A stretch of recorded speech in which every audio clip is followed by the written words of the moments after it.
ଏବେ ସାମ୍ନାକୁ ଆସିଲା ଆଉ ଏକ ଘୂର୍ଣ୍ଣିବଳୟ। ଆଜିଠାରୁ 5 ଦିନ ଯାଏ ଘାଣ୍ଟିବ ଘୂର୍ଣ୍ଣିବଳୟ। ଉପାନ୍ତରୁ ଉପକୂଳକୁ ପ୍ରବଳ ବର୍ଷା।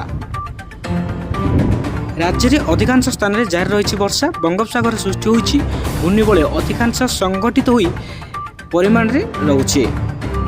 ଯଦି ଆମ ଚ୍ୟାନେଲକୁ ନୂଆ କରି ଆସିଥିଲେ ଚ୍ୟାନେଲକୁ ସବସ୍କ୍ରାଇବ୍ କରି ପାଖରେ ଥିବା ବେଲ୍ ଆଇକନ୍ ପ୍ରେସ୍ କରିଦିଅନ୍ତୁ, ଯାହାଫଳରେ ଯେତେବେଳେ ଯେକୌଣସି ମୁହୂର୍ତ୍ତରେ ଆପଣମାନେ ଏମିତି ଲାଟେଷ୍ଟ ଅପଡେଟ୍ ଦେଖିପାରିବେ। ଚାଲନ୍ତୁ ଡେରି ଲୋକନି ଆଜିର ଖବର ଉପରେ ନଜର ପକାଇବ। ଆସନ୍ତାକାଲି 3 ଦିନ ଯାଏ ପର୍ଯ୍ୟନ୍ତ ସାରା ରାଜ୍ୟରେ ବର୍ଷା ହେବ ବୋଲି ସତର୍କ ଜାରି କରିଛି ଆଞ୍ଚଳିକ ପାଣିପାଗ କେନ୍ଦ୍ର।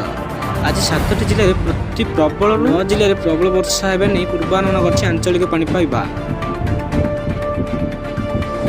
ଅତି ପ୍ରବଳ ବର୍ଷା ପାଇଁ ଗଞ୍ଜାମ, କନ୍ଧମାଳ, ପୁରୀ, ଖୋର୍ଦ୍ଧା, ଗଜପତି, ଭଦ୍ରକ ଜିଲ୍ଲାକୁ ସତର୍କ ଜାରି କରାଯାଇଛି।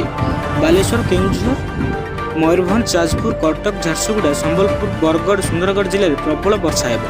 କାଲି ଓ ପରଦିନ ସୁନ୍ଦରଗଡ଼, ଝାରସୁଗୁଡ଼ା, ବରଗଡ଼, କେଉଁଝର ଓ ଦେବଗଡ଼ ଜିଲ୍ଲାରେ 1ରୁ 2ଟି ସ୍ଥାନରେ ପ୍ରବଳ ବର୍ଷା ହେବ।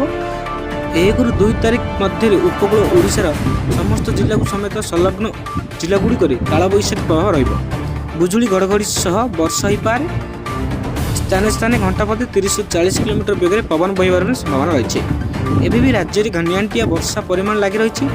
ଜୁନ୍ 1ରୁ ଏଯାଏଁ 24ଟି ଜିଲ୍ଲାରେ ନିଅଣ୍ଟିଆ ବର୍ଷା ହୋଇଛି। 6ଟି ଜିଲ୍ଲା କଟକ, ଢେଙ୍କାନାଳ, ଜଗତସିଂହପୁର, କନ୍ଧମାଳ, ନବରଙ୍ଗପୁର ଓ ମାଲକାନଗିରିରେ ସ୍ୱାଭାବିକ ବର୍ଷା ରେକର୍ଡ ରଖାଯାଇଛି।